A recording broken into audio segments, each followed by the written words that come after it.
progress. That was exciting, isn't it? Hello, everybody that's joining us on the recording.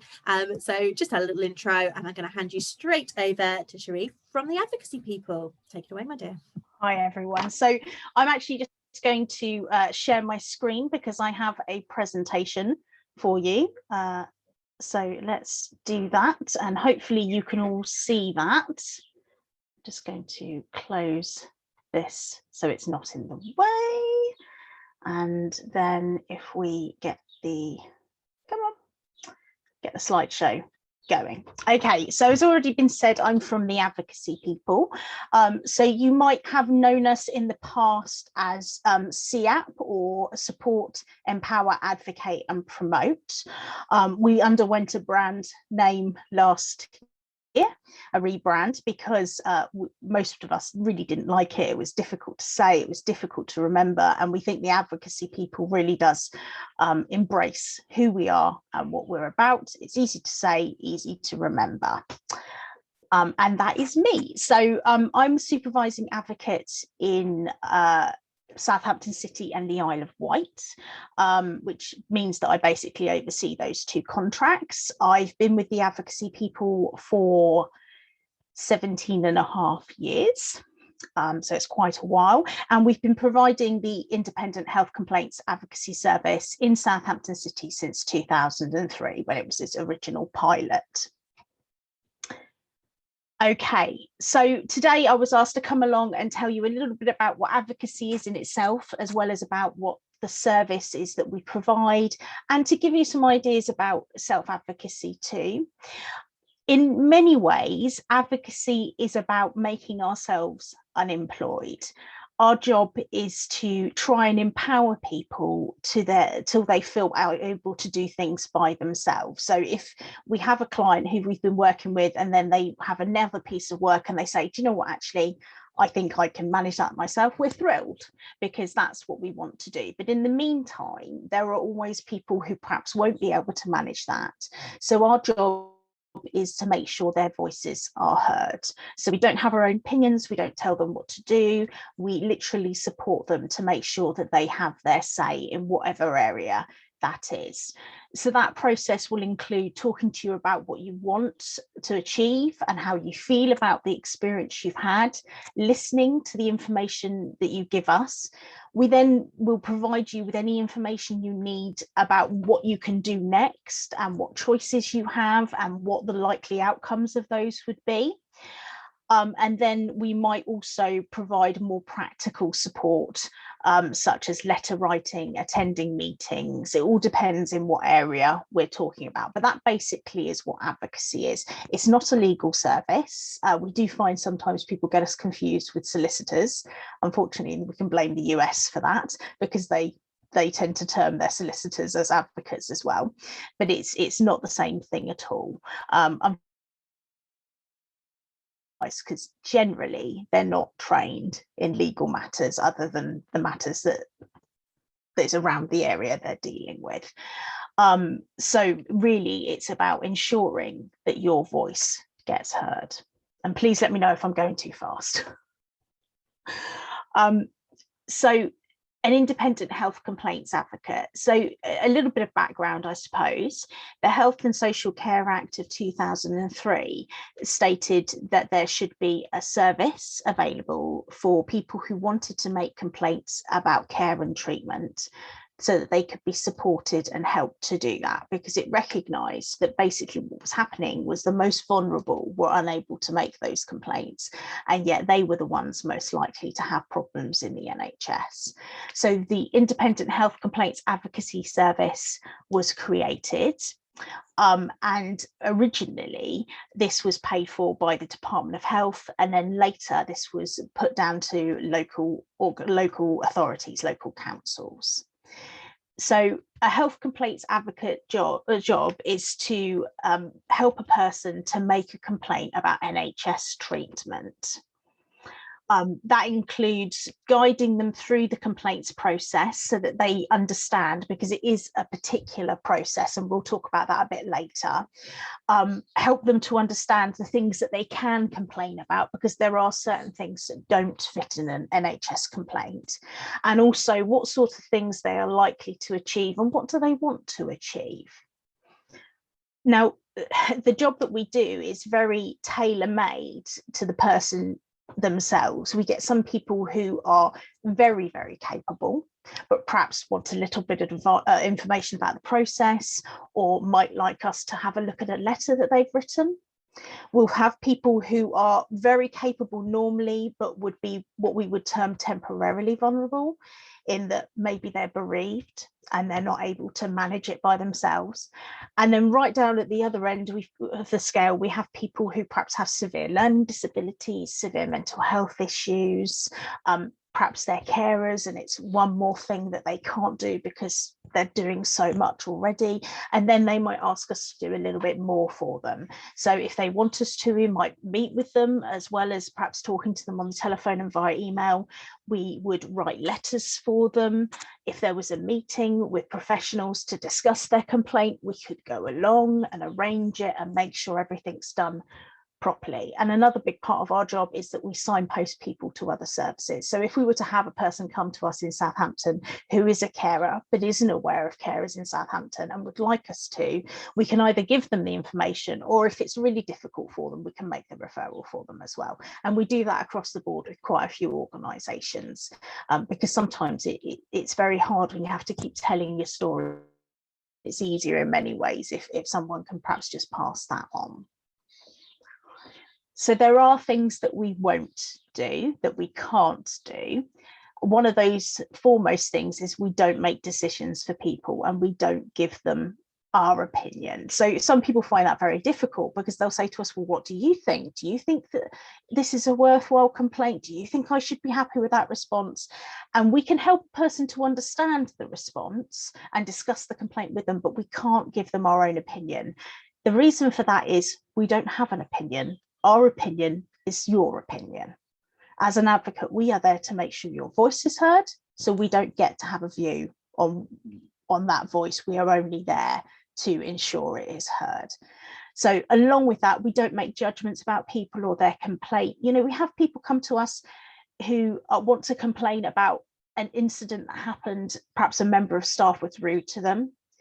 And at the other end of the scale, we have people who come to us who they feel the care was so inappropriate, their family member died.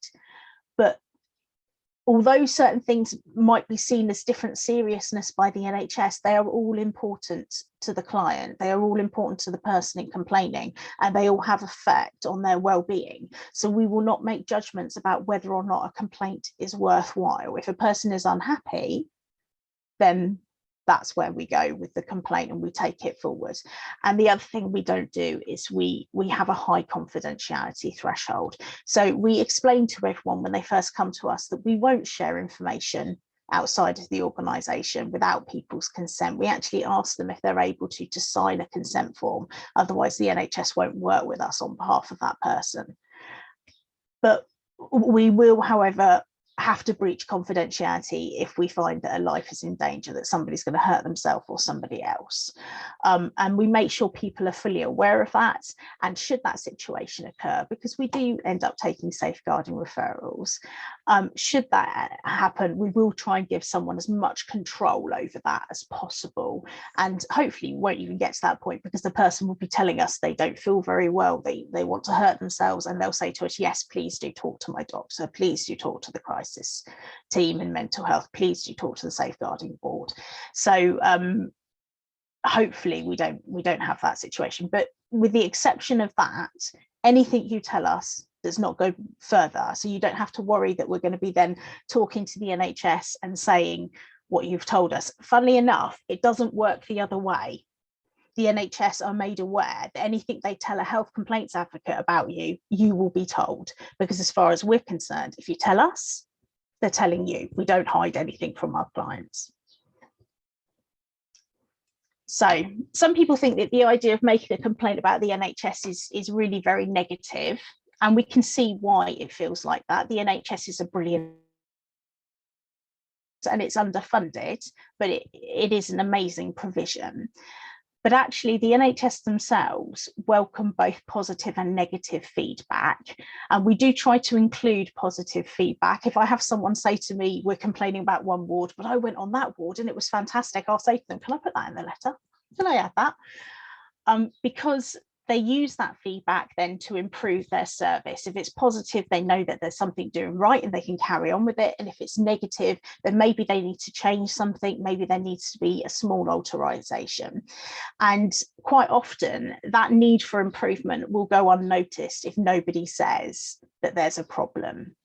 We also have people who come to us who don't feel perhaps so much they want to make a complaint, but they might have a lot of questions about the treatment that they've had or a family member has had. They might not understand why certain things were done in a certain way. And we do certainly get a situation where we'll ask those questions.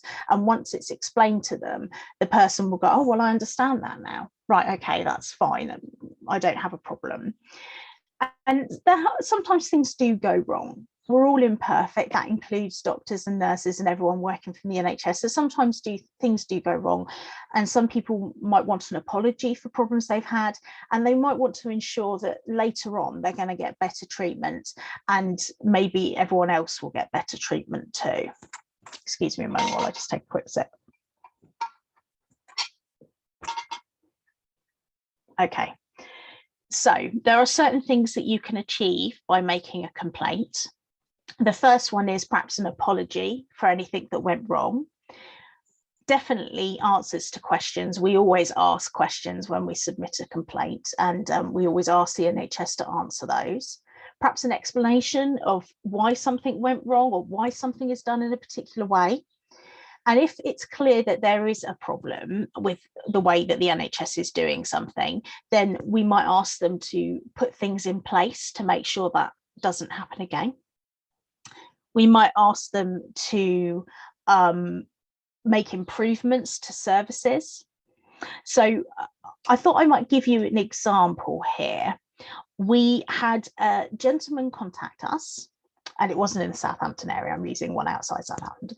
We had a gentleman contact us because his GP had made several referrals to the mental health team, and he'd heard nothing for months. No contact, no assessment, nothing. And he was really struggling. So we put in a complaint. And actually, the complaint didn't go a very long way, because the week after we put in the complaint, I got a call from him. He'd had a call from the mental health team. They're doing an assessment. They apologised to him that he'd slipped through the net. They were going to do an assessment. They'd assigned a support worker, and they'd given him an appointment with a consultant psychiatrist. And as far as he was concerned, that was brilliant. He was really happy with that. His complaint was resolved. So that was one of the really good ones that we got, where it's a good example of something personally happening. Another good example we had, sort of like when we're talking about improvements to services, we had a gentleman, again, not in Southampton, a gentleman contact us because when he had been diagnosed with prostate cancer, it hadn't been recorded correctly on his GP records.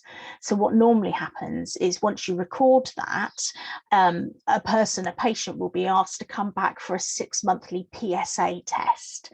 Now, the test is quite important because the test will determine whether or not the cancer is making a recurrence, and that didn't happen for him. So we went to the GP surgery and asked them to look into that, and they did, and they were like, oh, there's a fault on our computer system. So they changed the computer system to ensure it didn't happen to other patients. He was called back in for his test, and that made sure that any future patients wouldn't have that problem in the future. The one at the bottom is an interesting one: financial redress. So we're going to talk in a minute about what you can't achieve. Financial redress is not the same as clinical negligence compensation. It's basically asking the NHS to pay you back if you've been put out of pocket. So say, for example, you had to catch a taxi to the GP surgery for your appointment, and when you turned up, you found the appointment had been cancelled, but no one had told you. You could ask the GP surgery to repay you the cost of that taxi. Another example I would use is if you went to a GP and asked them to refer you to the cardiac department, to a consultant, to talk about your heart because you were worried, and they said, there's nothing wrong with your heart, don't worry about it, and you were so concerned you decided to go and see someone privately. And you went to see someone privately, and that doctor said, absolutely, you have a problem, I'm writing to your GP, you need a referral to cardiology. And the GP then referred you, and cardiology said, yes, you should have been referred. You could technically or theoretically go back to the GP surgery and say they had to pay the cost of the private consultation under financial redress because they didn't do what they were meant to do, and as a result, you were out of pocket. So this is quite an important section because we do get a lot of people come to us who want these sorts of things and we can't do them for them. So you can't get compensation. That's a legal process that we're not allowed to assist in. And to be quite frank, we don't have the legal capacity or the legal experience to help you in. Now, you might go and see a solicitor, and a solicitor might say to you, I recommend you make an NHS complaint first. That's absolutely fine, and we will help you make that NHS complaint. And if when the complaint is finished, you want to take all the paperwork to your solicitor, that's perfectly fine as well. We can't ask for the discipline of NHS staff. That's just not achievable on an NHS complaint. There are other ways around that. You can go to the General Medical Council or the Nursing and Midwifery Council, and we will signpost you to them, but we can't help you do it. You can't make changes to your diagnosis or changes to your medical records. If you're unhappy with a diagnosis in your medical records, or you're unhappy with your medical records, you need to go to the Information Commissioner's office. Now, there is a little bit of leeway on this. When GDPR came out, they changed it slightly. So if you have a look at your medical records and it's quite obvious there's a mistake. So for example, it says you attended the clinic on Sunday, the 15th of June, and the clinic wasn't open on a Sunday. You clearly went on Monday, the 16th. Under the NHS complaint, you could say to them, this is incorrect, and we could ask them to change it because it's obvious it's a mistake, or if it was the wrong name of a medication you've been prescribed. But if it's other things that you want changed in your medical record, and particularly diagnoses, then you need to go to the Information Commissioner's office. Again, we'll signpost you there, but we're not allowed to help you get there, which is quite annoying, really. Excuse me a minute. Sorry. Okay, so who can you complain about? The broad answer to that is anything that's NHS funded. So primary care service, people often think of GPs and perhaps dentists, but they also include opticians and pharmacies. Obviously, secondary care services is anything to do with a hospital, usually, including mental health hospitals, whether it's an inpatient or outpatient. Also the ambulance services, and then all your community services such as district nursing, perhaps physiotherapy, those sorts of things. Mental health services, that includes both in a hospital or community. And then it also includes private organisations who are paid by the NHS for services. So a good example of that is that sometimes the Spire in Southampton is asked to undertake NHS operations and funded to do so because of waiting list concerns. So if you went to the Spire, although it is a private organisation, but the NHS had arranged for you to go for that operation, and something went wrong, then you could make a complaint about it. The person you complain to is always the person who pays for the service. So for example, if Southampton General Hospital had arranged for you to have your operation at the Spire, you would make your complaint to the Southampton General, not to the Spire itself, because they're the ones who paid for it. But that's the sort of thing that an advocate can point you in the right direction and help you make sure that you're going to the right place. So I thought I'd include something a little bit about the process so that you would know what you could do. So a complaint can be made verbally and then or in writing. It's perfectly all right to pick up the phone and make your complaint. And the person who takes that complaint should write it down and send it to you for you to agree and sign. If they say to you, you have to put it in writing, that is not true. Now, it's slightly different when it comes to primary care complaints, because all your primary care is actually commissioned by NHS England. Sorry. You can either complain to the service directly or to NHS England. So say, for example, you wanted to complain about your GP. You could either complain to the GP surgery itself or to NHS England, and then they would handle the complaint. And quite often when you make a complaint, you make it to the highest authority. So if you're complaining about the hospital, you'd write to the chief executive. If you're complaining about a GP surgery, you'd write to the practice manager and not your doctor. So anything outside of primary care is made directly to the service itself. So the mental health trust, the ambulance trust, for example. Now you can ask for a written response or a meeting. If you want, you can also ask for it to meet with them initially, just to go over the issues to ensure that they know why you're unhappy. You can ask for a meeting with professionals to discuss your complaint. And if you were to ask for a meeting, you can say who you'd like to be there, and you can say who you would not like to be there, so that, you know, if there's somebody that you feel it would be traumatic talking to, you don't have to face them. Sometimes if you'll get a written response, you won't be very happy. And sometimes the response can lead to new questions. So you can write back to them again or ask for a meeting at that point. But if they've answered your questions and there aren't any new questions and you feel that you're just not happy with what they've said and you disagree with it, there is a second stage to the complaint, and that's the Parliamentary Health Service Ombudsman. So their job is to look at whether or not the NHS has answered a complaint properly. Have they dealt with it properly? Have they done everything they could do to try and make it right? But while they're doing that, they quite often look at whether or not the treatment given was appropriate. Now, they do this by asking what they call a clinical advisor. So, for example, let's use the heart again. Say you want to making a complaint about a cardiologist at Southampton. You take your complaint to the Ombudsman, and they would find a consultant cardiologist in the NHS in another part of the country who is not attached to Southampton or had any links with them. And that person would look at the treatment and then compare it to all the NHS guidelines and protocol that's suggested, and provide a report about whether or not the treatment was appropriate or whether there was something else that should be done. And that would help inform the Ombudsman's decision about whether or not the complaint was handled properly. So there are certain things you can obtain from the Ombudsman's decision. Sometimes they'll make recommendations, and generally the NHS has to comply with those recommendations. And that might be an apology or some steps to make things right personally, or maybe some steps to make sure that that sort of thing doesn't happen again. So I wanted to take you through what would actually happen if you contacted us, so that you understood. We have a contact centre. So the number is a 0330 number.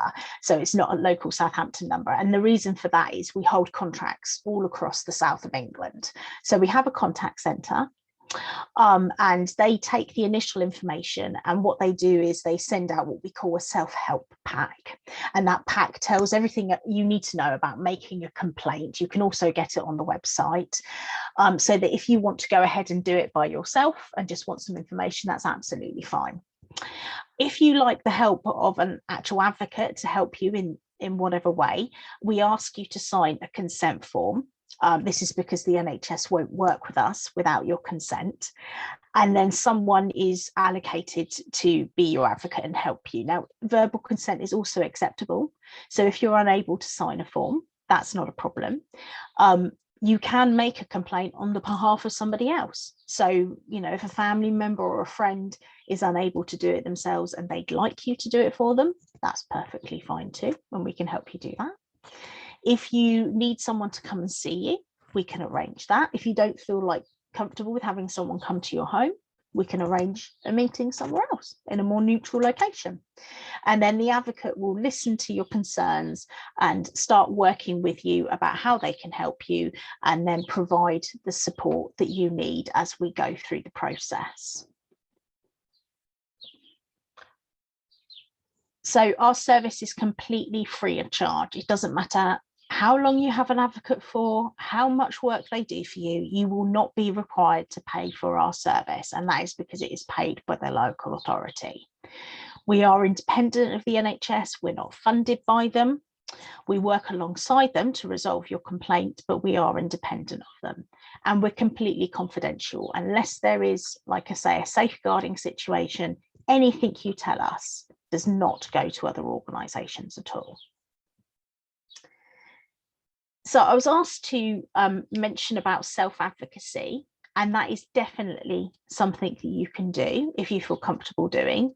The idea would be, what you would need to do is write a clear account of what happened. Now, if you're going through a difficult situation, and there have been quite a few problems already, you might find it helpful to write a diary. That can be quite helpful, because often when you're in the midst of something, it's difficult to remember what happened and when it happened. But when you make a complaint, you don't have to provide clear dates and times. At the end of the day, the NHS is supposed to record all your interactions with them. So if you aren't completely sure on what day something happened, that's not a problem, and it certainly shouldn't prevent you from making a complaint. We also suggest that when you make a complaint, you include any questions you want to ask, and be really clear about what you want to achieve, because that means that usually you'll get a much more satisfying response. And then, of course, don't forget that you can always contact us for any information, or if you'd like an advocate to look at a letter, even if you want to do it all yourself, but you just want to give us a call and say, I'm at this stage, what do I do next? Or would you mind just casting an eye over it? That's absolutely fine. We're happy to give as little or as much support as anybody would like. So this is us. There are lots of ways to get in touch with us, as you can see. You can call us. You can contact our website, and there's a lot of information on there on the website, and also the self-help information is all downloadable, and you'll be able to see the other services we provide in other areas. You can email or write to us or text us. We really don't mind how you get in touch. We will always do our best to ensure that we can get back to you and help you. And then we also have quite a lot of social media going on, and we have podcasts and webinars and social media stories, blogs and things like that you might be interested in, about the services we provide and how they've helped people and what sort of thing that you might like to achieve. So back over to you then. And what I'm going to do, actually, thank you very much for listening to, no, excuse me. I'm trying to hand back control.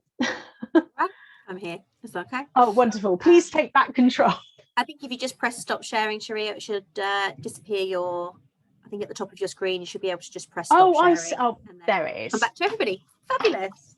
So I've got a couple of questions that have come through in the chat.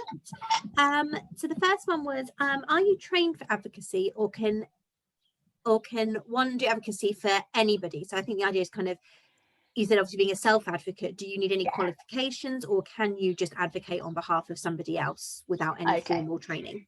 So yeah, absolutely. I mean, being an advocate is basically just making sure somebody else's voice is heard. So as advocates that are employed as advocates, we are trained. There's an advocacy qualification, which is basically a City and Guilds MVQ, and we achieve that. And there are certain types of advocacy that, when you're employed as an advocate, it's illegal for you to provide that advocacy as a professional without having that training. Health complaints advocacy isn't one of those, but we have it all the same, and all our advocates are trained. But absolutely, you can advocate for somebody else without that training. You don't have to be a professional, and you can advocate for yourself. And to be honest, any time which as carers, I am sure you do. You pick up the phone for the person you're caring for, and you speak to the council, or you speak to the NHS, or you speak to anybody else, you are already advocating for that person. You're already trying to give them the help that they need, and you're already speaking for them and being their voice. So it's something you probably do in your everyday life. And I have been a carer. I was a child carer. I know that before I became an advocate, I was an advocate in many ways already. So absolutely, it's definitely something you can do yourself.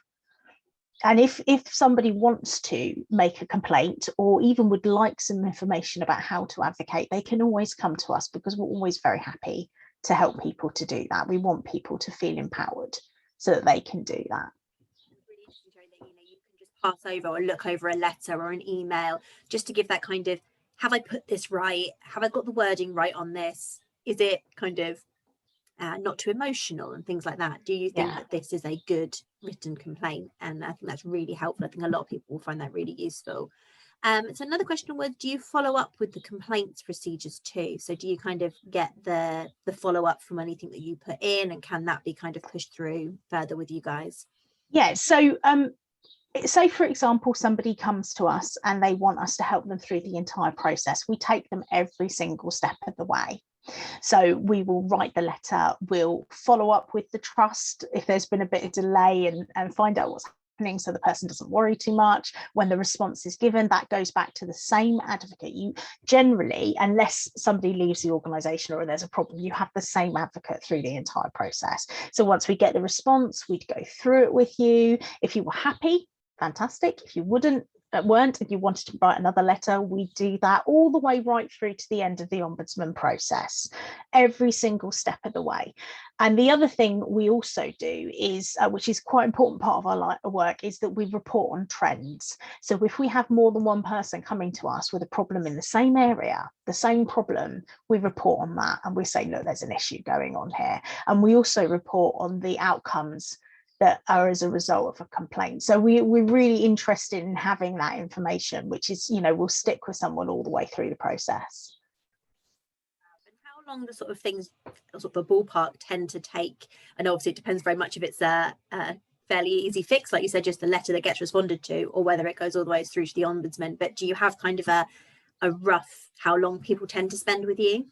So what would normally happen is, generally there aren't any fixed time frame on when an NHS organisation has to respond by, and some are incredibly quick and some take a little bit longer. And like you say, sometimes it's about the complexity of the complaint. If you're putting in a complaint about something that happened over several departments of a hospital and there were lots of people involved, all those people have to be interviewed by the trust, all of them have to discuss it, it can take a while.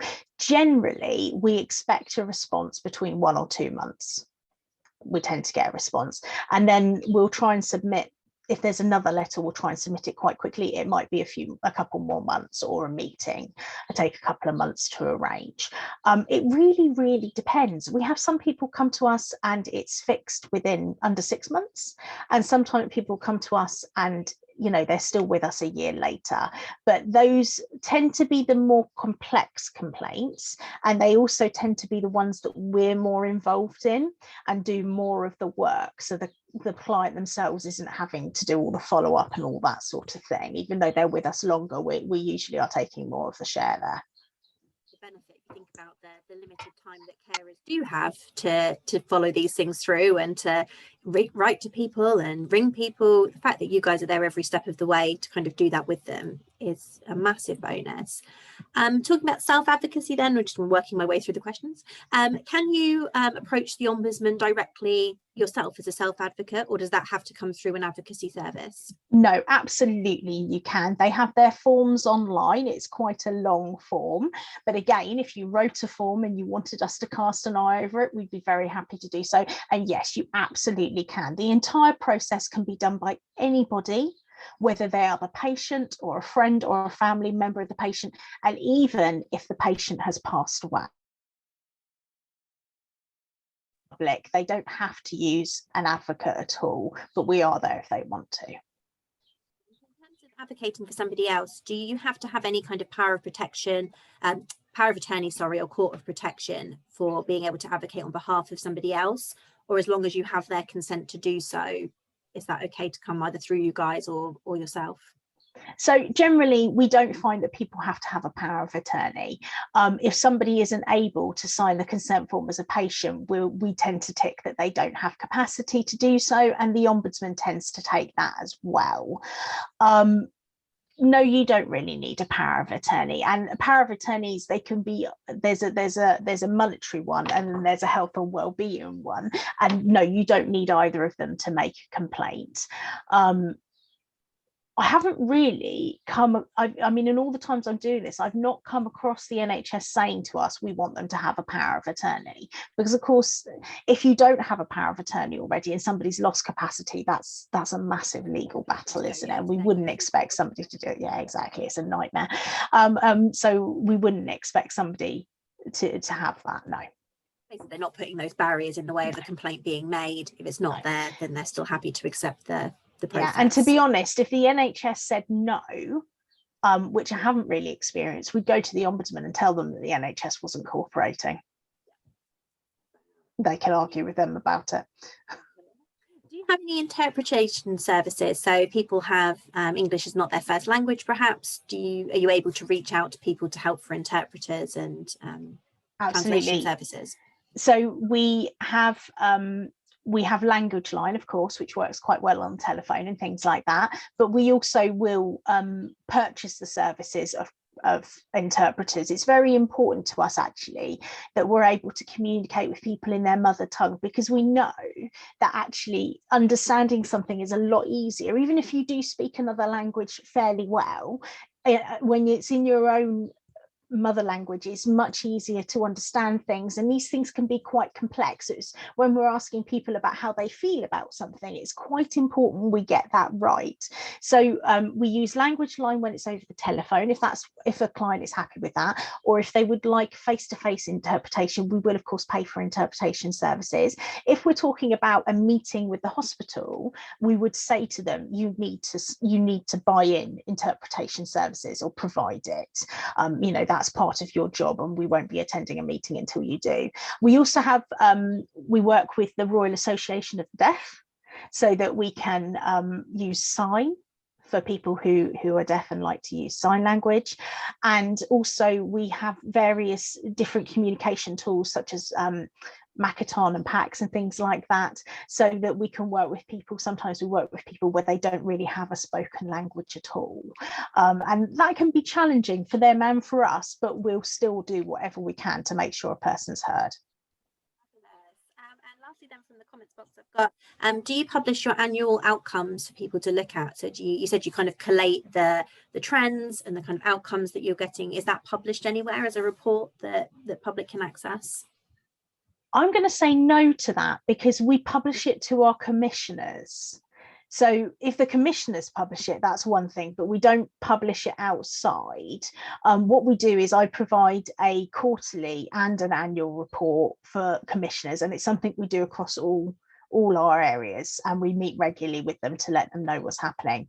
But no, we don't provide a public response. I think that's probably because around confidentiality, really. Some of the areas we work are quite small. Confidentiality is very important. The Isle of Wight in particular, a lot of people know each other, and it doesn't take long to get things around.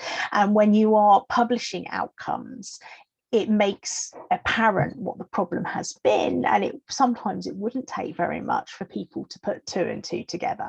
So that can be a little bit more challenging, but we do report those outcomes, and we also report them to Healthwatch.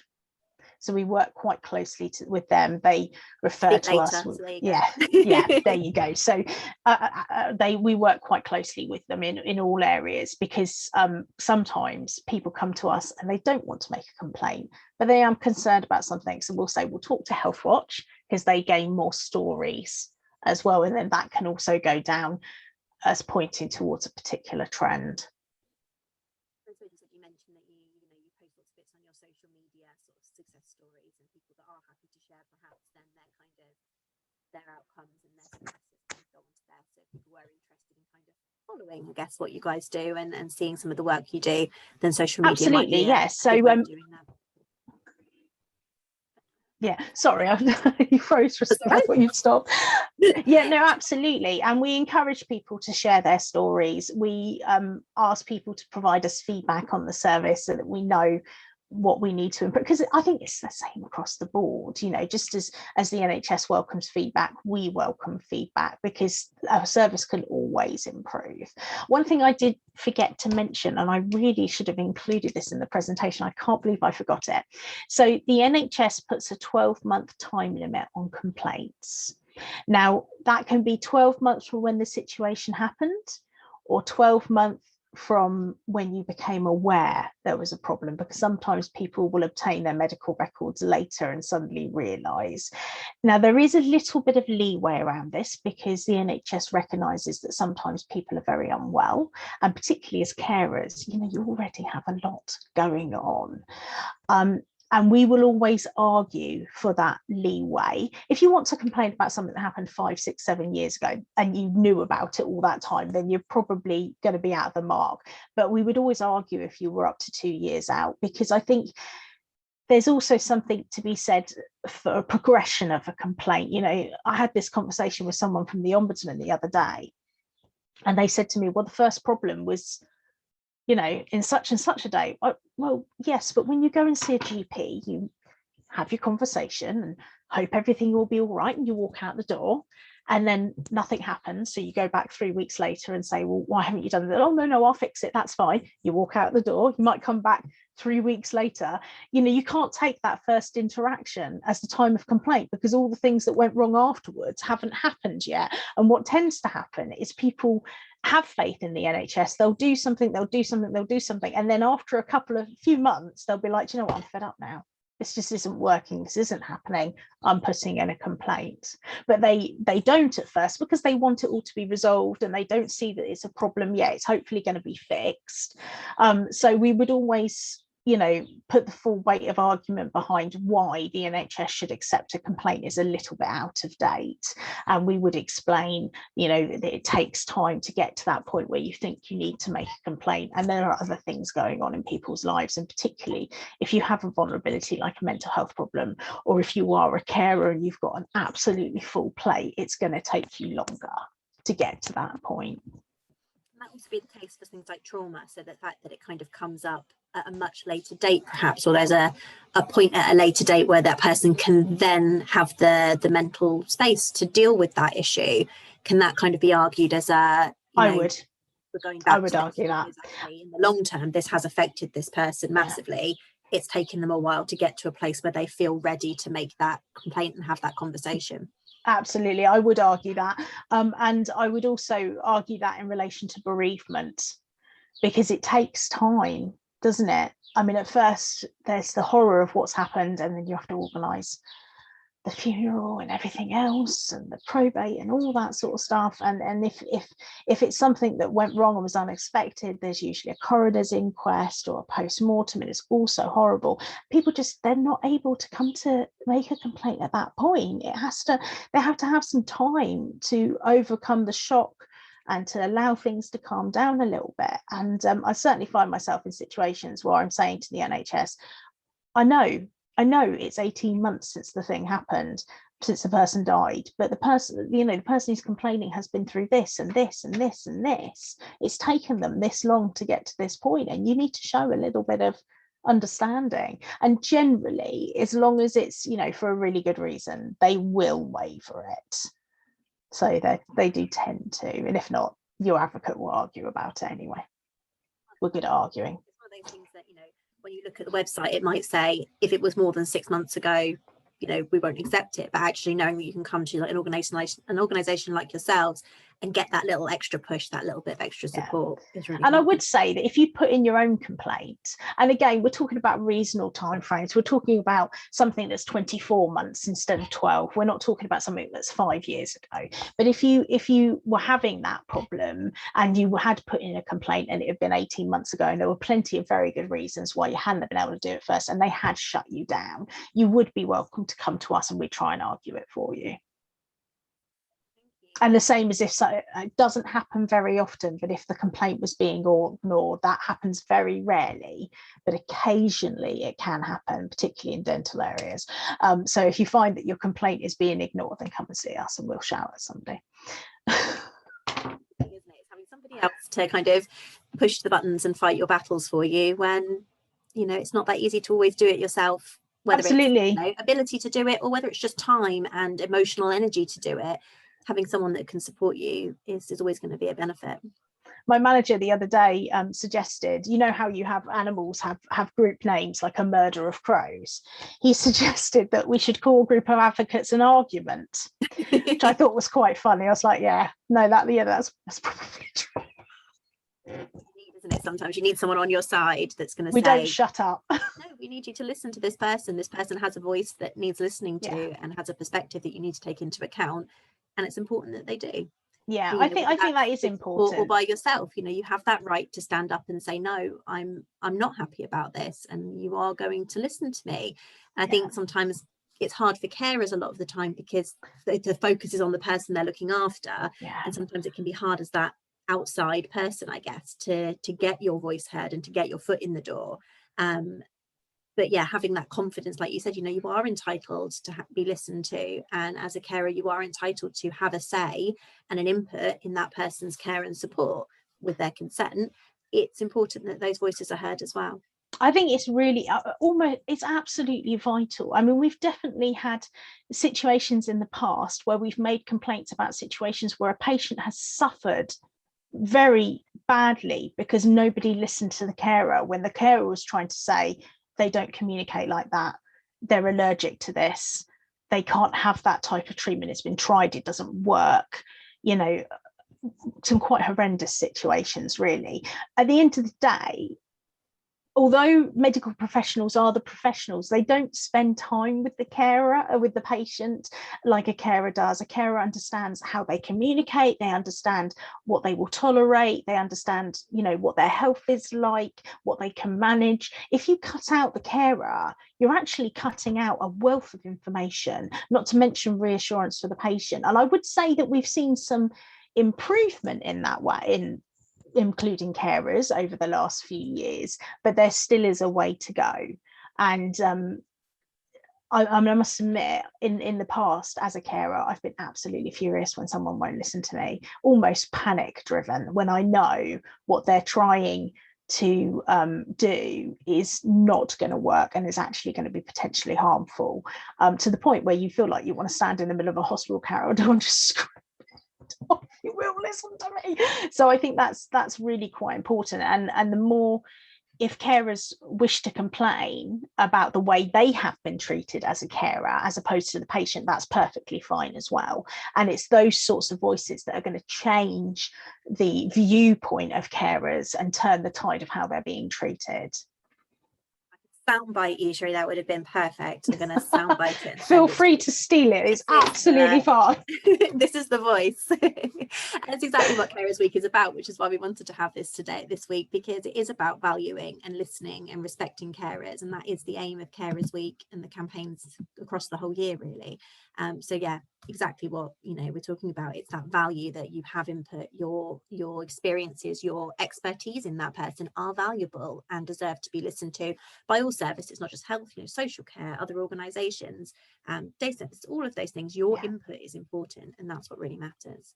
Fabulous. Did anybody have any final questions then, Sheree, before we have a little comfort break? I thought some came up.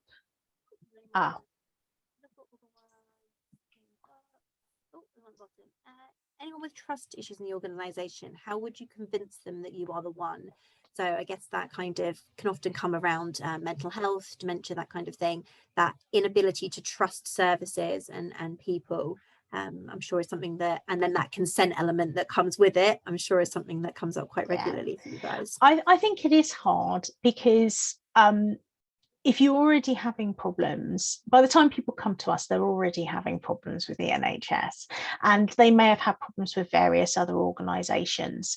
And it is really difficult, isn't it, to have that trust. Sometimes you just think to yourself, oh, well, I'll just contact them. Nothing's going to happen. I mean, obviously, we'd ask people to look at the feedback that we've received, what other people have said when working with the advocacy people, and to look at how people feel about that.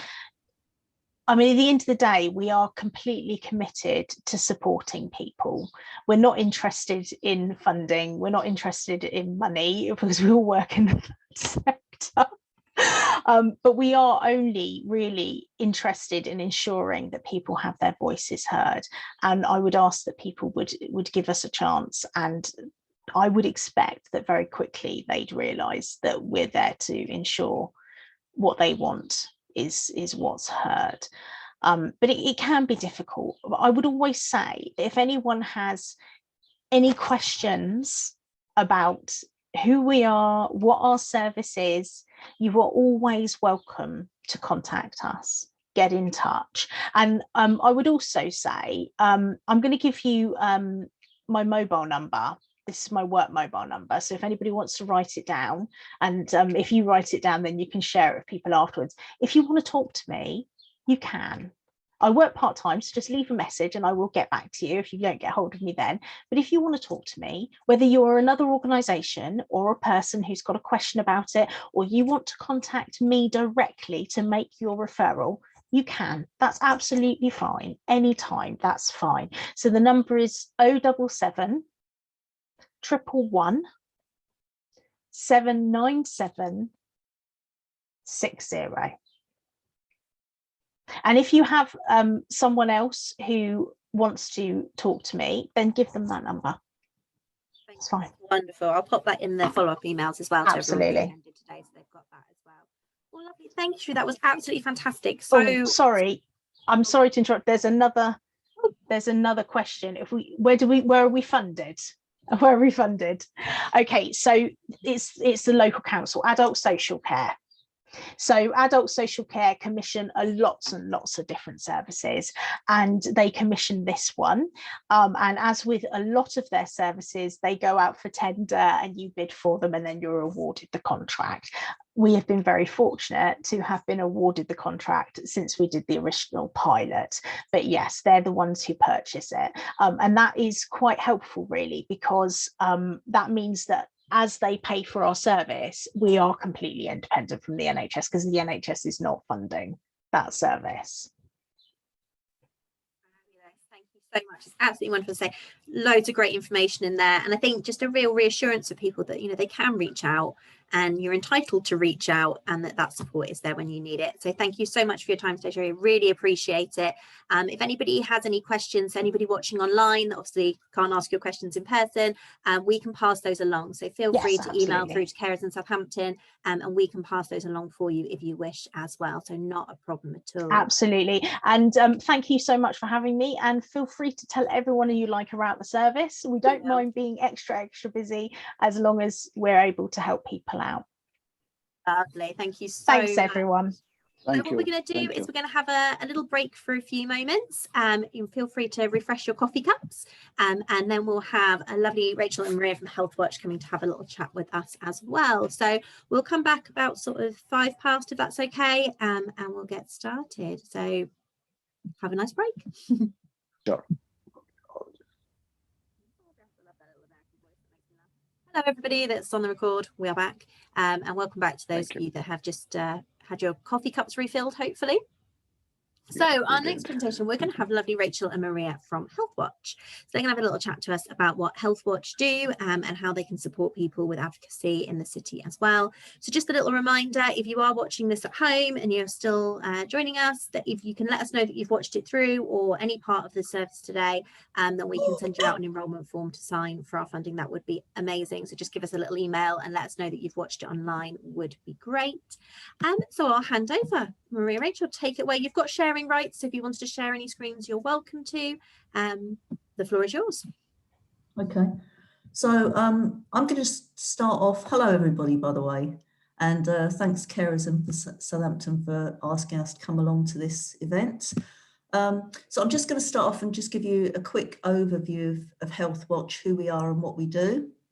So Healthwatch is actually, it's a national body. There's a body called Healthwatch England, which oversees all the local health watches. So every area has a local health watch. Healthwatch oversees and supports all the local health watches, listens to what we feed back to them. What we feed back to them is based on what people tell us, with a view to hopefully influencing people who have the power to make changes. So excuse me, I'm a little bit croaky because my hay fever is quite bad at the moment, so I should probably glug water.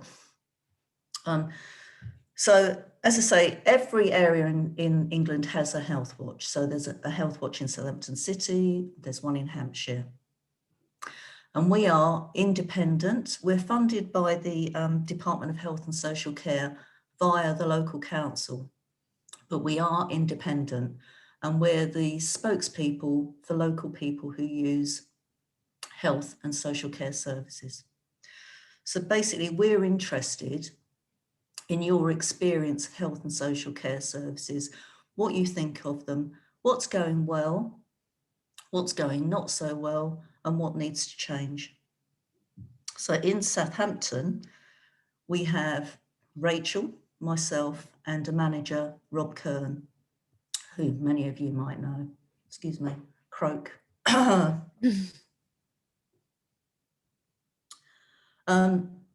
And Rachel is going to put our contact details in the chat box. Done. Great, thank you, Rachel.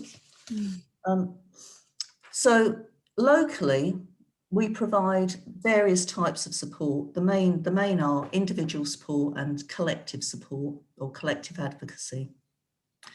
So individual support can consist of, we get lots of people who are dissatisfied with various services. So they might want to make a complaint. So we start off really by going through the process of what is it they're not happy with, what is it they want to complain about, and what can they do. So they can do various things. So we can start off by encouraging people to talk to the organisation they're unhappy with. So have direct contact with the people involved. Or, for example, they might want to talk to PALS, the Patient Advice and Liaison Service at the hospital, or the PALS in their local GP surgery.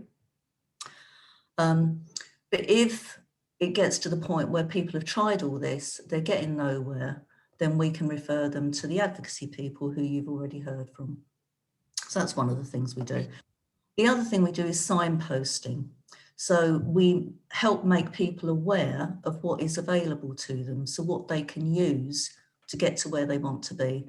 So, for example, we might inform people, or if people need to be referred to places like Solent Mind, carers organisations such as yourselves, bereavement support.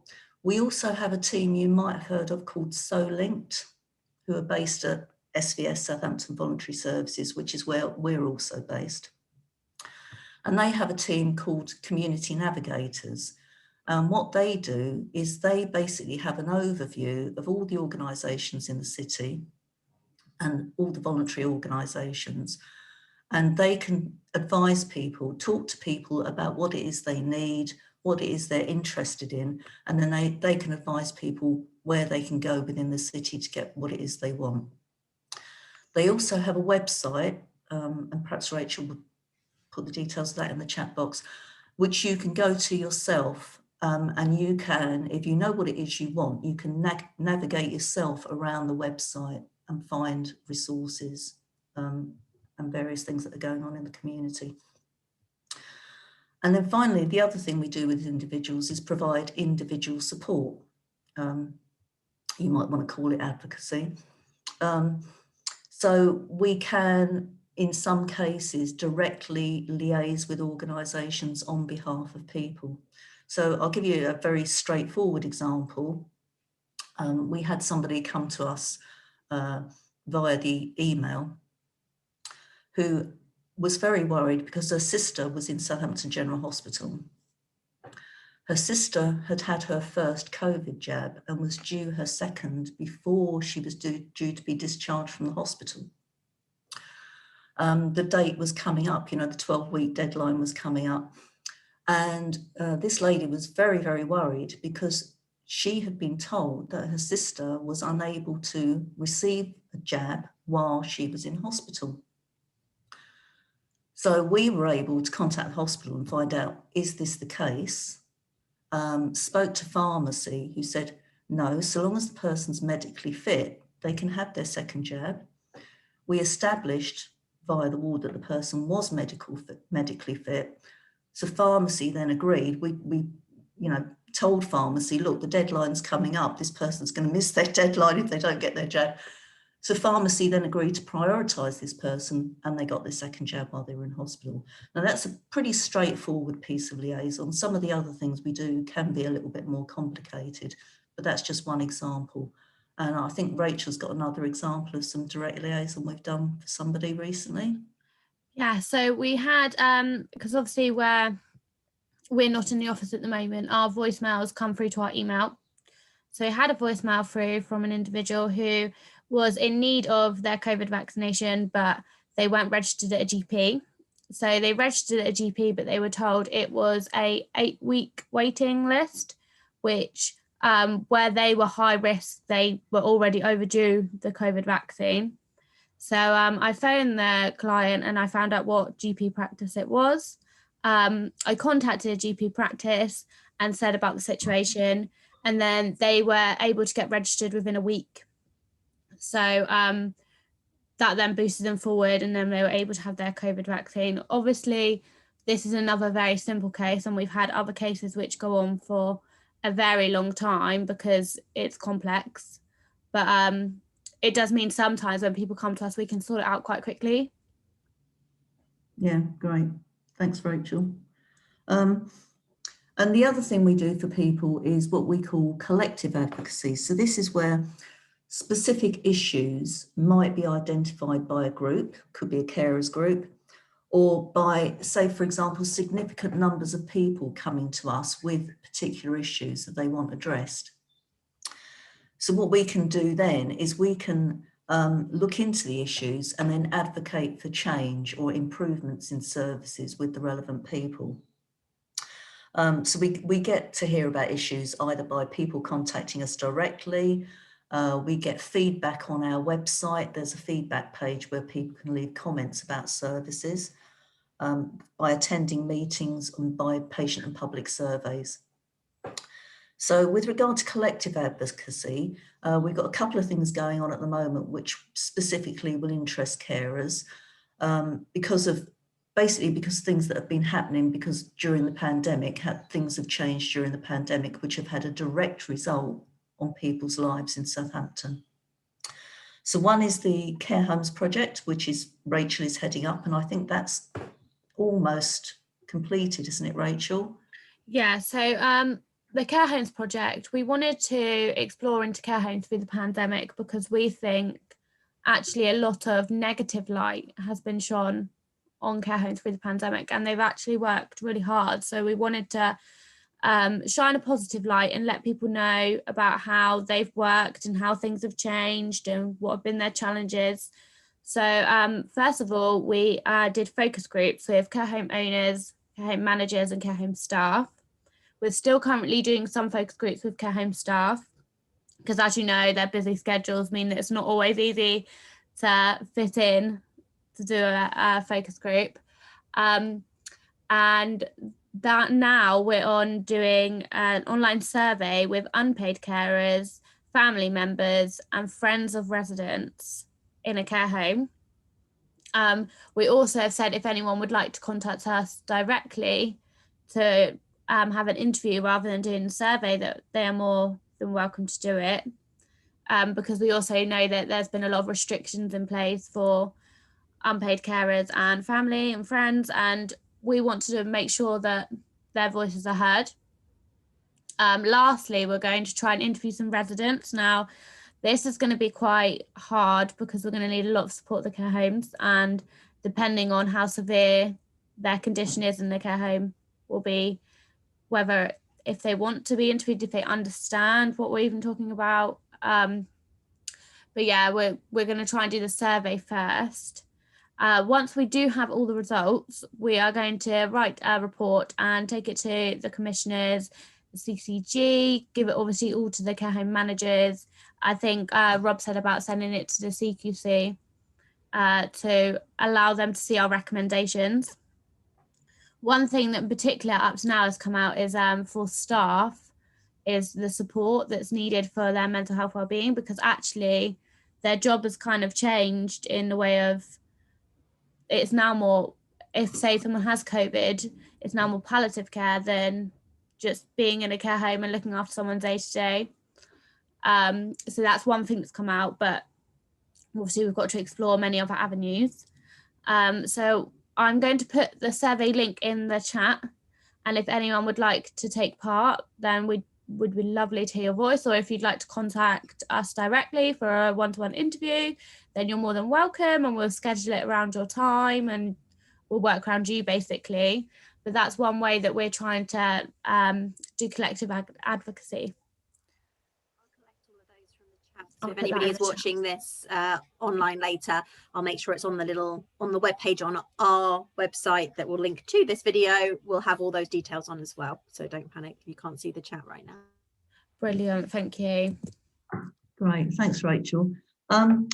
So, and then the other piece of work we've got, well, it's in the planning stages at the moment, and I'm going to be leading on this, is the hospital discharge project.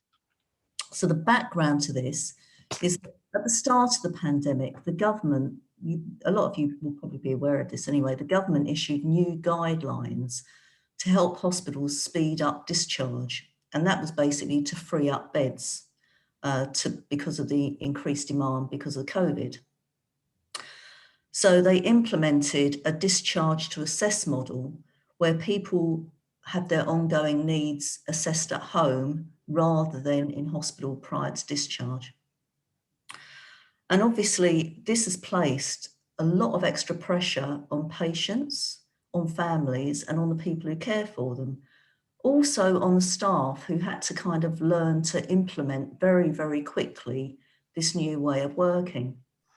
Now it looks as though this model may well be here to stay. So in Healthwatch Southampton, we're interested in knowing how this has been for patients, families and carers throughout, with this new model being implemented.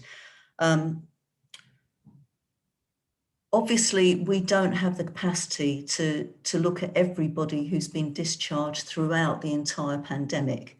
So what we're going to do, the plan is we're going to focus on people who were discharged from January to March this year.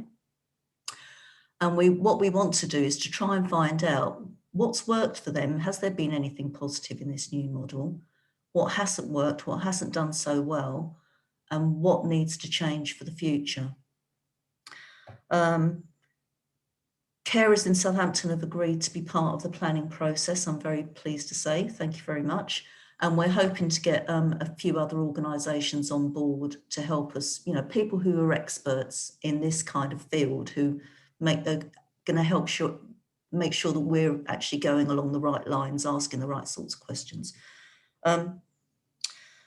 See, the idea at the moment is that the discharge hub at the General Hospital, because they have all the data, will make the initial contact with people who've been discharged and their families and carers and invite them to take part in our survey, and then we'll take it from there.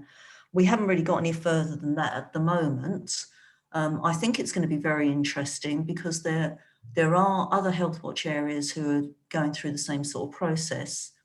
And I know that National Healthwatch England, along with the Red Cross, did produce a report in October, although that was sort of less than halfway through the pandemic now, but they did produce a report in October, which kind of looked at how things were going, and which raised, quite a few issues. And I suspect, don't want to say too much at the moment, I suspect they're probably going to be repeated in whatever we find, but who knows. So as Rachel said, the same here, we'll be producing a report, maybe September, October time, hopefully round about then. It will be in the public domain, so anybody can have a look at it. And we will also, when it's due to come out, we'll flag it up to people like carers in Southampton so they can flag it up to you, and you're welcome to look at it. And then if you've got any comments or feedback you want to make, you can do that, and then we will then feed that back to Healthwatch England, who can progress it on. Yeah, so I think that's about as much as I've got to say. Rachel, you got anything else to add? I'm afraid not. Put you on the spot. Just that we are quite good with getting back to people, that if you do email the Healthwatch inbox, we do get back to you as quick as we can, and we don't leave people hanging, even if we know potentially that we can't help or you're in the wrong postcode area. We'll refer you on to another Healthwatch. Yeah, we do our best, don't we? We do well. I think that's the thing, isn't it? Sometimes it's hard to send off an email or a voicemail and then not hear back from someone for a while. So it's nice to know that, you know, that you are going to get a response quite quickly, even if it is, you know, hold on, we'll get back to you, or we'll find you what you need. It's nice to have that initial recognition of your email. Yeah. And some people get very nervous about, like, obviously, like a lot of people just want to let us know information rather than actually putting their name down and saying, like, this person has complained. So, like, for another example was, we had quite a lot of complaints about one GP practice, but they didn't want to have their name down. They wanted to be anonymized because they felt that they would then be pinpointed about their complaint. So what we did was then we contacted the GP practice and we anonymised everything, and we just said the brief outline of what has been happening. And they did get back to us, actually. So organisations are quite good at getting back to us too. So we do carry it along until we do kind of get an answer. Important as well, isn't it? That kind of being able to be anonymous when you do it, because again, like you say, it's that worry when you're going to have to continue to deal with that service, whether it's, you know, the hospital or your GP or social care and your social worker, that you're still going to have that relationship with them. Even if you put in a complaint. It's nice to know that you can do that in a way that perhaps reassures you that there's not going to be any comeback on that. I mean, you know, we know generally that there isn't, but there is always that worry, isn't there, when you put something ahead like that or put a piece of feedback in. So yeah, really interesting. Nice to see kind of how people's views and voices are being taken into that bigger picture, you know, rather than, you know, this is individual support for you, although that's something that you provide. It's kind of, how do we take all these individual views and do something practical with them? How do we make that change more generally across a health service or a GP practice or social care? So yeah, really interesting. Thank you guys for coming along today. Did anyone have any questions? Oh, I've got one in the chat. What's the difference between you and the Citizens Advice Bureau? Did you guys want to take that one, or I can? Well, we're specifically about health and social care. So we're specifically about concerns about health and social care. So we do actually get, the Citizens Advice Bureau do actually pass a lot of people on to us. Yeah. They tend to work in sort of finances, benefits, housing, that kind of thing. They can provide support, but yeah, more health and social care would probably come through to somebody like Healthwatch instead. Yeah, and we kind of had the links really to, you know, within the organisations that we might be able to. I don't know, you'd have to ask somebody in Citizens Advice, but we might actually be able to effect something with health and social care faster than perhaps they could. As I said, they do tend to make pass a few people on to us. So yeah. So the next that was a good answer. That's what I wanted to hear, to be very honest. You know, thank you. That saves the time. So the Advocacy People, we actually work with them. So when we get a case that is a complaint where they want to go forward, we refer them to the Advocacy People, and then they deal with the case, and then Advocacy People give us an update. So we actually, I can't think of the word now, but we're hand in hand basically. So we do refer people, and we have regular meetings with Sherry about cases, and yeah. So whilst there is some overlap there, it's kind of whichever inroad you get into in the first place, you're going to find the right person. So whether you pick up the phone and ring Healthwatch or pick up the phone and ring the Advocacy People, they will make sure that you find the best person to help with your situation and your query. So. And I think as well, some people call us first because they're not 100% sure they want to go through the complaint, and we can also give other options. So for example, like that person who I had the case I said about with the GP, where they weren't going to get registered for 8 weeks, actually it was probably easier me just phoning up the practice and saying the situation, and then they get a quick registration into the GP, than actually me referring them to advocacy people to complain. They would still be probably waiting 8 weeks. So it's very different. I think it's when people come to us when they're a bit unsure of what they would like to do. And I mean, some people are 100% like, I want to complain, but it's always good to have another person at the end of the phone to advise you if that's the right method. Yeah, because the formal complaint process does take a long time. Yeah. Mm. It's that difference of whether it can be done proactively to solve the problem, or whether we're reacting to a situation where we then need to put in a complaint. Kind of balances between the two. Yeah, services. and it does also depend on how many services the complaint or inquiry involves, because then you have to talk to multiple services, or sometimes it's really not an easy answer. Like, we can contact the services regarding, but then they also need to contact someone else to be able to get back to us. So for example, if it's to do with adult social care, they'd then have to contact the client involved and vice versa. So it can be, some issues can be quite lengthy, but others can be nipped in the bud within a week, for example. So the next question then, Rachel, which was about establishing deadlines to resolve that, as you say, it can depend on the complexity of an issue and the complexity of how many different services or different departments need to be considered in looking at it. Yeah. Fabulous. Well, thank you both very much. As I say, anybody watching online who wants to put in some questions, I'm sure we can pass them across to Rachel and sorry, no, Rachel, do you have a question? Sorry, I have one more question. Sorry, there are so many, but just one more. Go for it. I want to ask, once you refer to advocacy, just, like you said, would you follow up after that what they did, or you just refer them and forget about them? So what we have is we have a quarterly review.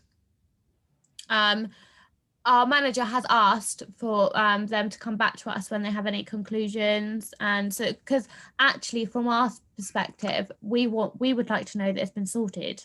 We don't want to be left thinking like, oh, they've gone and we don't know what's going on with them. So yeah, so we do follow up with them. So we have an annual report and a quarterly review, where we discuss cases that may have come up or issues or anything like that. So yeah, we keep close contact with them. Although I have to say, while the case is ongoing, the advocacy people do need the consent of the person involved to discuss any details. Exactly. Even if we've made the referral, they still need the consent of the person involved to discuss with us. That is understandable. That's, thank you. And when it comes to the transparency, if the person who want to know what is the success rate that you could resolve the cases on the annual basis, monthly basis, or ever since you came into existence, and if they want to just compare you with something, what tool the layman has got? I don't know. I don't really know. We do an annual report. That's what which should have the data in. Also on our website we have feedback. I mean, not many people seem to put feedback actually about us on our website. It's more about other organizations, and also the other organizations do have the right to reply to any of the feedback left, negative or positive, on our website, and we let them know annually that if they've had any, and that they have the right to reply. I'm pretty sure Advocacy People as well, they do an annual report, which is just, they focus on one bit of Healthwatch, and they would say the success rate and stuff like that. But I can also talk to our manager Rob and make sure it's really like clear for people to be able to see, if that's something you'd like to know.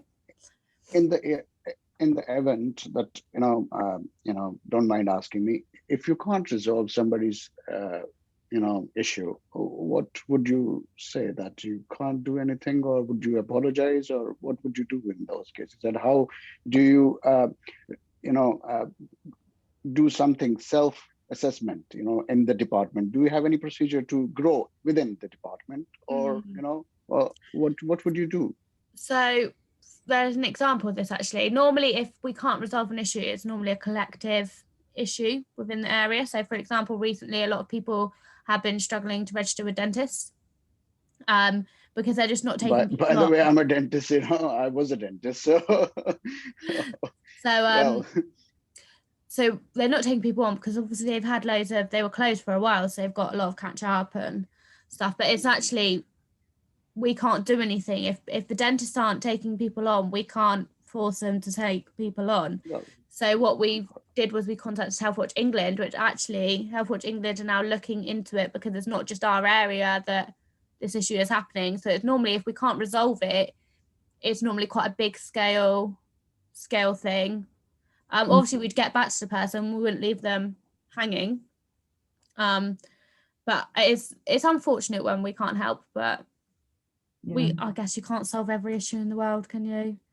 well, that's what we are also trying to get the help from that, because our issue is very difficult too. So I'm we are trying to knock at every door that we can, and we are trying to get, so don't mind my asking me, because it might help somebody else somewhere. So it's not about personalized thing, but we have gone through so much pain in the past that our questions are a little blunt. But it's not towards you or somebody else, it is towards the system. So we want to improve the system in some way.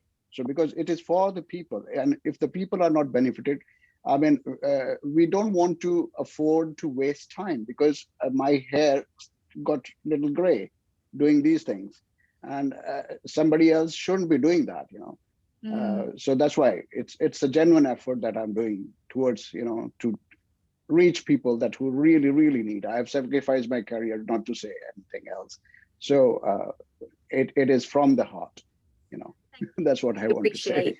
We appreciate so your I input. want my answers, properly, and if in the long run, definitely, I want you beautiful people to help us, somebody like me, so this is what we are growing together that way. Okay, thank you. No, we really appreciate it, and that's what, at the end of the day, that's what we're all here for, and all the organizations across the city that work together, we want to help and we want to resolve these everybody issues. Best outcomes for everybody, so it is in our interest to push these things as far as we can.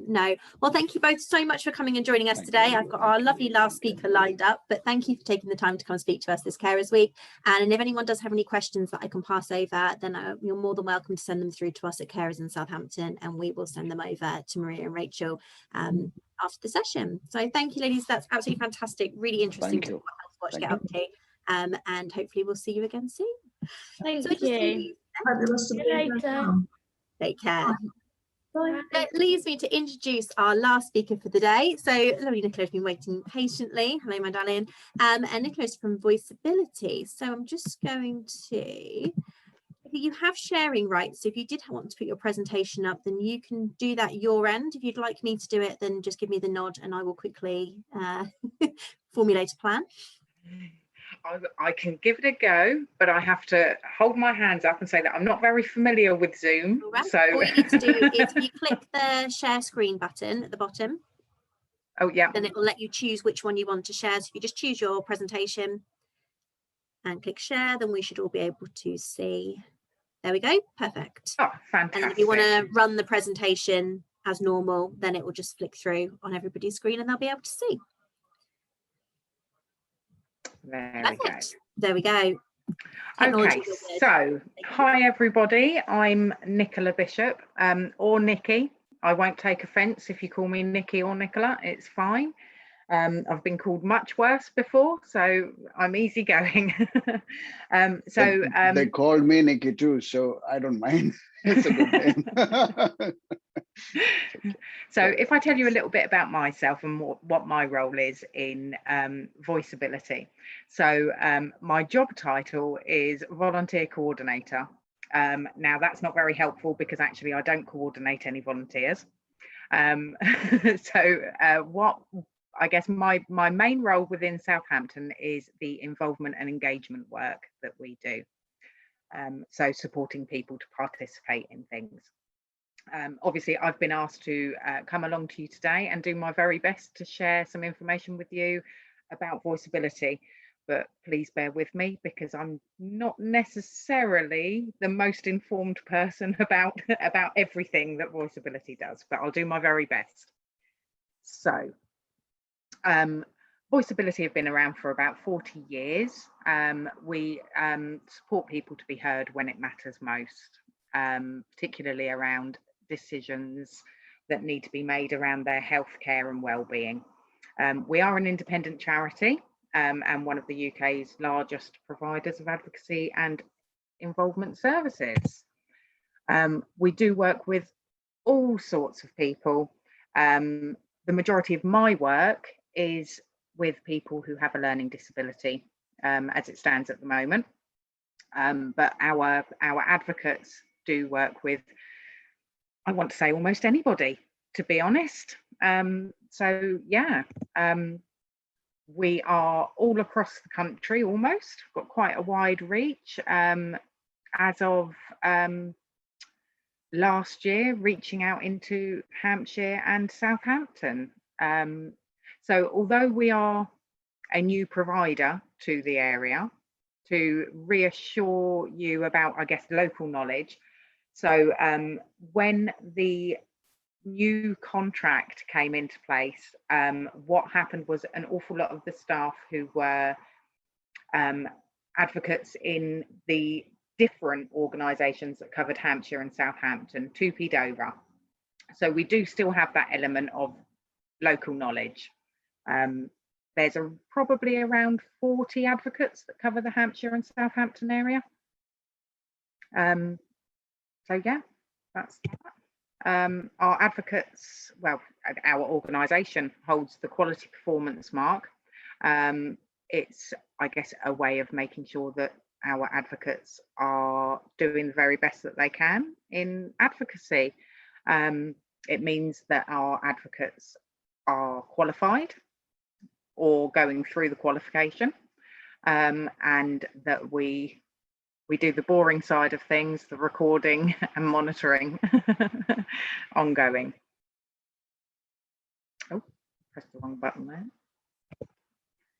So our aim, I guess this is the important bit, is that everybody has a right to be heard and respected, to have the same choice, control and freedom as any other person, and to be safe. Everything that our advocates and people in the involvement side of things is focused on achieving those aims. So I wasn't entirely sure how much detail I needed to go into, and listening to you, catching the end of the last bit, I don't think we really need this part. What do you think? Shall I skip? It's up to you. It's always nice to have a different interpretation, but completely up to you if you want to whiz through. It's okay. Well, we don't mind hearing it again, Nikki, is what I was going to say. It's not a problem at all. Okay. So what is advocacy? It's independent support. It's to promote social inclusion, equality and social justice, taken from the Advocacy Charter. So it takes action to help people say what they want, secure their rights, represent their interests and obtain the services that they need. So in terms of Voiceability, it's independent support to help people understand their options, know their rights and say what they want to, and being involved in decisions that will affect their lives. So what do advocates do? We can support people to communicate their views and wishes, understand all of their rights and options that they have within that, understand any processes that they're going through, and what decisions are being made that will affect their lives, and ultimately to challenge a decision if they don't feel it's right for them. So there's a little bit about the bottom. So we also work with people who maybe can't necessarily communicate to an advocate, even with support. Now, in those instances, our advocates are trained to undertake something that we call non-instructed advocacy. So in those instances, we'll use a range of approaches such as a watching brief, or maybe just an observing role can be very useful for an advocate, just to see how the person lives their life, the type of, I guess, behaviours that can indicate preferences, and ideally talk to people who are quite involved and know that person well, to identify what we feel their views would be. So in some circumstances, an advocate has a right to be able to access medical records. Obviously, that has to be relevant to the issue. We would also write reports that in some areas of statutory advocacy must be taken into consideration by a professional. So that can be helpful at times.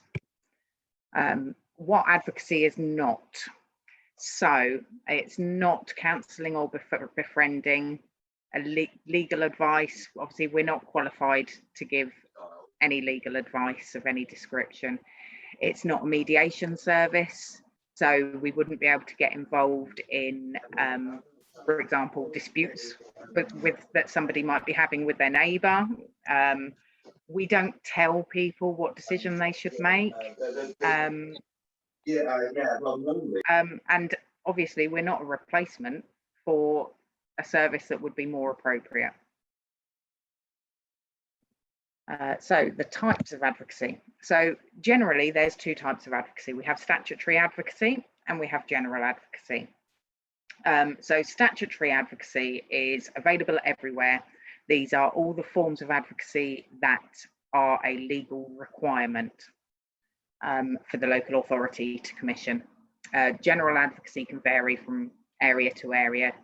Consider that bonus advocacy, I guess. So just a quick go over the statutory advocacy. So these are things like independent mental capacity advocacy. None of these are very easy to say, or IMCA for short.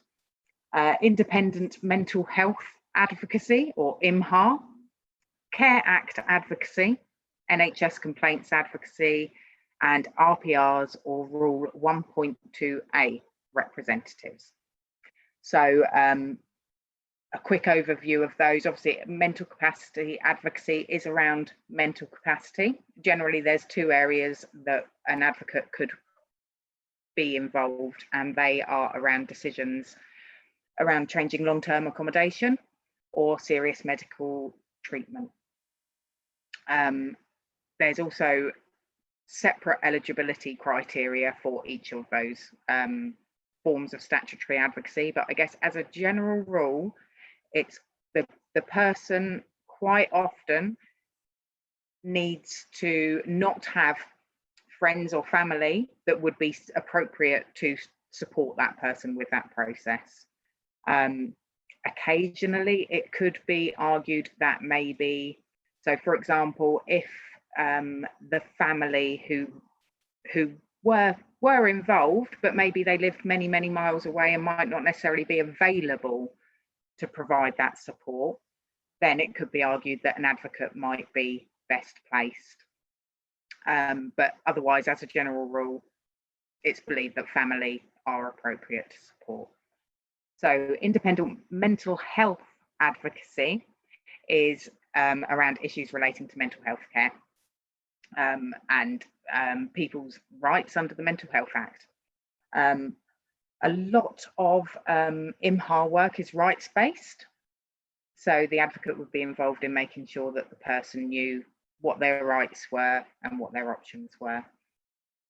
Care Act advocacy is quite a huge area of advocacy, but it's generally around decisions around care and support, where there is a local authority process live, active, and it'd be difficult for the person to be involved without any other support. We do provide NHS complaints advocacy. There's a couple of slides later, but I might skip past those. But that's for Hampshire, not for Southampton. But I thought it might still be relevant because you may have carers sort of on the border, maybe. Definitely, we have those people that sit in those slightly outlying parts of Southampton that aren't actually in Southampton. Yeah. But equally, also NHS complaints we've heard from the advocacy people, so they would probably be the Southampton version for that. Yeah, fabulous. Yeah, so I'll skip through those later. And then finally, the RPRs, or Rule 1.2a, that is around people who have been subject to a DOLS. They are deprived of their liberty, or maybe they're going through the process that might decide whether they're deprived of their liberty or not. So general advocacy. So in Southampton, we provide general advocacy for people with learning disabilities who have housing issues, for parents with a learning disability whose child is subject to any child protection proceedings, and people in hospital who need support to be fully involved in how they are going to be discharged. The involvement side of things. So I support Busy People, and that is a group of people with a learning disability, currently limited to 10 members, who meet in a self-advocacy group, remotely, obviously. At the moment, we're starting to think about the opportunities for meeting face-to-face again, which everybody's very excited about. So fingers crossed. But the people work together, come up with ideas, or just make comments about things that matter to them that we can pass on to the Southampton Learning Disability Partnership Board. And then those views are generally taken into account and help shape the local LD strategy. So yeah, they find that really valuable. So NHS complaints, we'll skim past those. So the RPR. Now, so this is an area where Voiceability can support carers, rather than, I guess, just just the person that you care for or support. So obviously as I explained earlier, the DOLS, are the deprivation of liberty safeguards, are in place to protect people who are deprived of their liberty. So it's a safeguard in place to make sure that while they are deprived of their liberty, that they're still being cared for appropriately. So an RPR, which stands for Relevant Persons Representative, is someone who is appointed to make sure that the person's views and wishes are respected, that their rights are being upheld, that they are being cared for appropriately. So quite often our advocates will take on that role in a paid position, but there is opportunity for friends or family members, somebody appropriate, to take on the role in an unpaid position. Now, it can be quite a daunting role. So there are many, I guess, obligations that you undertake when you become an RPR. Sometimes it can be hard to keep track of them all. Sometimes it can just be the fact that you're new to that role and you're unsure. So under 39D of the Mental Capacity Act, Voiceability can provide an advocate to support somebody in their RPR role. So they can help you to make sure that you have that full understanding, you know what you've got to do, when you've got to do it, and how to do it. Oh, and that's it. We've reached the end. Sorry to interrupt you. I just don't want to go far away. Just the last slide, when you said that you can provide the advocate and the paid and unpaid. Could you just explain that? What does that mean? So do you mean in the paid and unpaid roles? So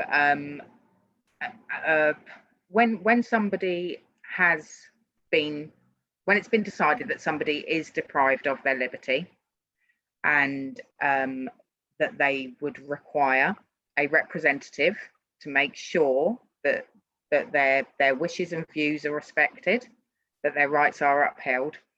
So if there isn't a friend or a family member that's appropriate and chooses to take on that role in an unpaid manner, so just in terms of supporting the person that you care for as such, then the local authority has to appoint a paid RPR, and that's what they would refer to Voiceability for. So someone to act as though they were, say, a family member, wanting to make sure that everything was okay for them in potentially, say, in their care home or residential setting. The paid person is answerable to whom? Is it to the client or to you? So the paid person would be a Voiceability advocate. Okay. So they have to report back to the local authority. Mm-hmm. So we would in a paid role, well, actually, and in an unpaid role, you would have to make regular visits, make regular contact with the person to make sure that they were happy with where they were and how they were being cared for. One responsibility is to raise any indication at all that the person is not happy there. Now, sorry, and the other thing is that who has a liberty to choose that advocate? Is it through you, city, or the person who needs it? So I don't work for the city. I work for Voiceability. Yeah. That's good. But so what happens is the doles gets agreed, and that's with the doles office team within the city council. Mm-hmm. They would recognise that there was not an appropriate person to support, and then they would send a referral to Voiceability to say, mm-hmm, this person needs an RPR. Okay. If that person was a family member or friend, it would be chosen by the cared for person if they had capacity to, or just on a case of who the best person is to provide that role and who wants to provide it. Yeah. Makes sense to me. Yeah. Thank you. That was good. Just a question in the chat box. Do the RPRs include those in care homes who are not allowed out until the 21st of June due to COVID restrictions? So obviously this must have been a bit of an interesting one in terms of deprivation of liberty, where care homes were involved this year. But yeah, if they were worried about someone's care in that situation, then I assume they could put an RPR in place. That is a really interesting question. And not being involved in the core advocacy side of things, I'm not best placed to answer that, but I could certainly find out and get back to you. Yeah, I guess it's been a bit of a strange one this year, hasn't it, where those extra rules have been overlaid on top of everything else. Yeah. So I mean, I know that, for example, Voiceability have been quite heavily involved in the blanket decisions, in challenging, should I say, the blanket decisions that were made around DNRs, for example. So yeah. It would be good to say that we were taking the same viewpoint on those, wouldn't it? But that would have to be something that I would have to double check, I'm afraid. No, we'll pass it along. One more thing. Do you consider cultural background and language barriers, or what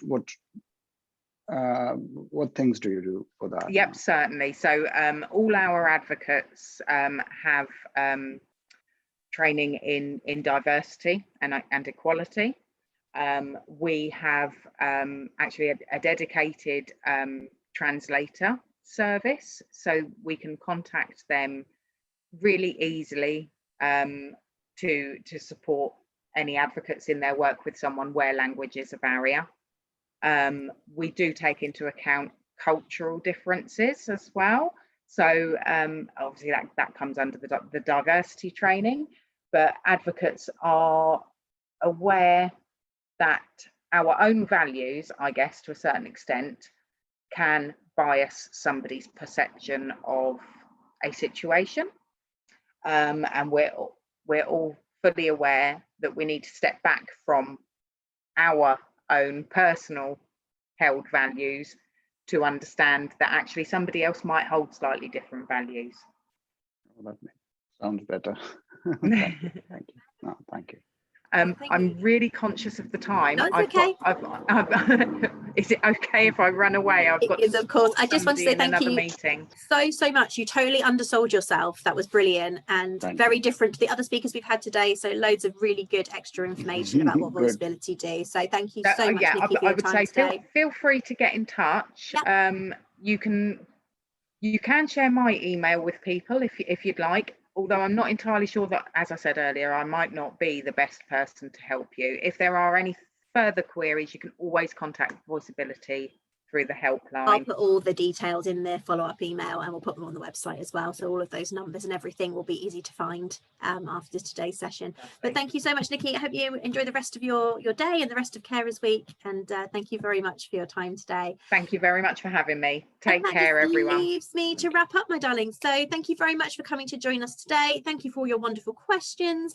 I really hope that was an interesting insight into the voice that you do have and that you are valuable and your insights are valuable and your views and your experience of the person that you look after are so important at making sure that they get the best care that they can. So, you know, never be afraid to have your voice listened to.